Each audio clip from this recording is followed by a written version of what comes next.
میں نے ENT میں پروفیسر جلیسی ہوا کرتے تھے ہیڈ آف دی ڈپارٹمنٹ, تو ان کو بھی پتہ تھا یہ شاعر ہے, تو ان کی بھی ہمیں ایک طرح کی آشیرواد رہا کرتی تھی کہ میں, تو پھر میں نے ENT میں ہاؤس جاب کی. پھر ENT ان کے مطلب وہ کہنے پہ یا ان کا وہ تھا کہ بھئی تم ENT کرو, ENT میں بہت کم لوگ ہیں. تو پھر میں نے ENT میں کی پریکٹس میں مطلب ENT کے لیے پوسٹ گریجویشن کی یہیں سے پاکستان سے, کالج آف فزیشین سرجن سے.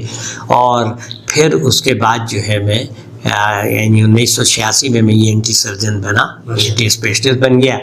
اور لیاقت آباد, سندھ گورنمنٹ لیاقت آباد ہاسپٹل کا میں پہلا ENT سرجن تھا. تو پھر وہ بہرحال 1986 کی بات ہے. 86 میں نے جوائن کیا. مجھ سے کچھ پہلے ڈاکٹر فصیح اللہ میر تھے وہاں پہ, لیکن ڈپارٹمنٹ نہیں تھا, وہ ENT سرجن. جی بہرحال تو خیر پھر ENT میری فیلڈ بن گئی ہے نا. اور میں آپ کو بتاؤں کہ جتنی بھی میں نے دورانے طالب علمی بھی, اور جب میں یہ اسپیشلسٹ کی ماہر کی تعلیم حاصل کر رہا تھا, اس تمام اس میں مجھے اپنی شاعری سے کہیں ٹکراؤ نہیں نظر آیا, بلکہ مجھے ایسا لگا کہ یہ سب چیزیں میری شاعری کو اور جلا دے. سپورٹنگ رہی. میں ایشین گورنمنٹ کو اسپیشلسٹ کی ضرورت پڑی, تو انہوں نے گورنمنٹ کے تھرو جو ہے مانگے, گورنمنٹ کا لیٹر آیا کہ کوئی جانا چاہے تو چلا جائے. ہمیں یہ ایک موقع ملا, تو ہم نے صرف یہ سوچا تھا کہ بھائی چلو ہم 3 سال کے لیے رہ کر کے آتے ہیں نا, دیکھتے ہیں کیا ہے. تو ہم گئے 3 سال ENT سرجن کے طور پہ, میں نے یہاں پریکٹس کی. پھر میں وہاں گیا تو انہوں نے مجھے کہا کہ ان کو رائنالوجی کا یونٹ ڈیولپ کرنا تھا نا, جس میں نیزل ڈیزیز وغیرہ.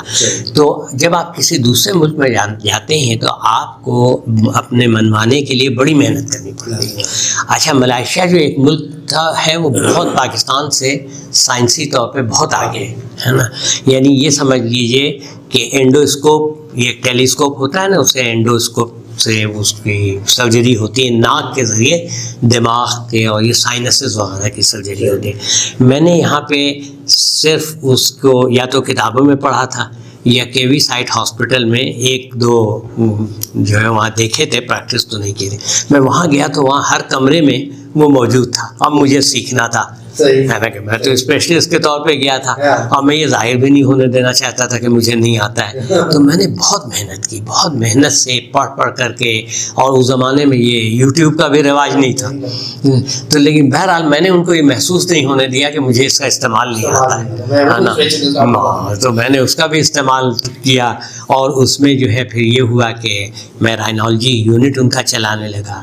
پھر میں پہلے تو اس کے جو گورنمنٹ ہاسپٹلس میں تھا, وہاں سے میں یونیورسٹی میں, کیونکہ اسی شہر میں یونیورسٹی سائنس ملیشیا کے نام سے ان کی ایک بہت ایپیک یونیورسٹی کہلاتی ہے, ایپیکس یونیورسٹی ریسرچ میں.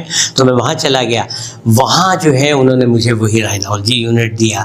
وہااں میں نے جو ہے یہ ایک خاص سرجری ہوتی ہے سائنس کی, اس کو کہتے ہیں فنکشنل انڈوسکوپک سائنس سرجری, وہ میں نے وہاں پر اسٹیبلش کیا. اسے پہلے خود سیکھی, پھر سکھایا اپنے اسٹوڈنٹس کو ہے نا.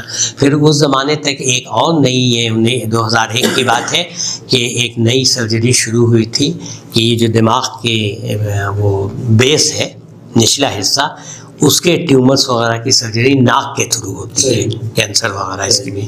تو وہ میں جا کر کے یونیورسٹی آف پٹسبرگ سے میں نے اس کی ٹریننگ لی. پھر ایک ہندوستان کے ایک ڈاکٹر تھے, بنگالی تھے, وہ نیورو سرجن تھے. ہم دونوں نے مل کر کے ان کا انڈوسکوپک اسکل بیس کا ایک آپریشن تھیٹر بنایا ہے نا. اور وہاں میں نے جو ہے پھر ان کو اپنے جو شاگردوں کو ٹرین کرنا شروع کیا. آنے سے پہلے جو ہے میں نے اپنے 3 ایسے شاگردوں کو ٹرین کر دیا تھا جو میری جگہ لے سکتے تھے ہے نا. تو میں آپ کو بات بتاؤں تو بلکہ اس کتاب سے پہلے میں آپ کو بتاؤں کہ میں نے ایک سائنس پہ جو ہے انڈوسکوپک اسکل بیس سرجری پہ کتاب چھاپی, جو اسکل بیس سرجری کی پائنیئر کتابوں میں ہے. اس کا ہے کہ وہ انڈوسکوپک اپروچز آف ایکسپینڈیڈ انڈونیزل سرجری ہے نا. تو بہرحال وہ میری کتاب جو ہے پبلش ہوئی تھی, انڈیا سے ہوئی تھی, لیکن وہ ون آف دی پائنیئر بک میں شامل ہے نا.